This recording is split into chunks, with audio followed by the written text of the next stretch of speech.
This channel does not promote any violent, harmful, or illegal activities. All content provided by this channel is meant for an educational purpose only.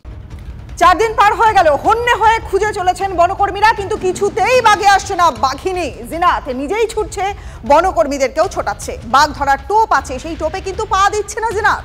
বাঘের ভয়ে সাত তাড়াতাড়ি সন্ধে নামছে জঙ্গলমহলে। সন্ধ্যের অনেক আগেই লোকজন ঘরে সিটিয়ে যাচ্ছেন, রাত ঘুমেও তাড়া করছে জিনাত। ঝাড়গ্রামের পর বাঘিনী পৌঁছেছে পুরুলিয়ার বান্দোয়ানে, রয়েছে রাইকা পাহাড় অঞ্চলে। ঘন ঘন জায়গা বদল করছে, জিপিএস ট্রাকারে পিছু নিয়ে বন দপ্তরের কর্মীরাও এখনো রয়েছেন বান্দোয়ানে। চেষ্টার কোনো খামতি নেই।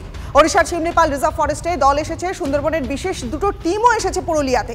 গ্রামবাসীদের সতর্ক করতে মাইকে প্রচার চালাচ্ছেন বনকর্মীরা। ভয় লাগবে কেন কাঁচা জীবনে? হ্যাঁ, কাঁচা জীবনে কত ভয় লাগছে, তাহলে আমরা কি করে থাকতে পারবো বলো? কানে শুনলে ভয় পাবে না? পাহাড়ের উপরে তো যান অন্যান্য, হ্যাঁ অন্যদিন যাই, আজকাল যাই না। এই কথাটা শুনে আমরা যাই নাই। না, জঙ্গল যেতে পারছি না এখন। তাহলে সংসার চলবে কি করে সংসার চলবে আমাদের? হ্যাঁ, জঙ্গল যেতেই পারছি না, কত আমাদের ভয় লাগছে।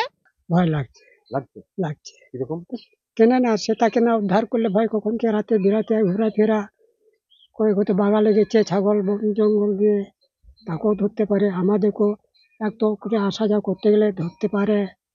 এ ভয়, তাকে তাড়াতাড়ি উদ্ধার করার ব্যবস্থা করুন। সন্ধ্যা হলেই ভয় লাগছে। এখন একটু কাঠ আনতে কিংবা গরু বাগাল ছাগল নিয়ে যায় তো ওখানেই নিয়ে যায়, এখন যায় না ভয়ে। হ্যাঁ, বাঘের তাড়া খেয়ে ক্লান্ত হয়ে মৃত্যু ঘটল হাতির। উত্তরাখণ্ডের কার্বেটের জঙ্গলে পুরুষ হাতির মৃত্যু ঘটেছে। 2-3 দিন ধরে একটা বাঘ প্রতিনিয়ত ধাওয়া করছিল এই হাতিটিকে। ক্লান্তিতেই হাতির মৃত্যু, দাবি বন দপ্তরের। মূল কারণ জানতে হাতির ময়না তদন্ত করা হয়েছে। एक टाइगर है, 2-3 दिन से उसके पीछे लगा हुआ था।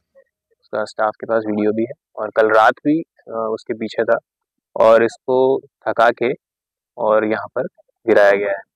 लेकिन इससे पहले कि टाइगर इसको कुछ और इंजरी पहुंचा था, इसको देख लिया गया और उसके बाद टीम यहाँ पर तैनात है।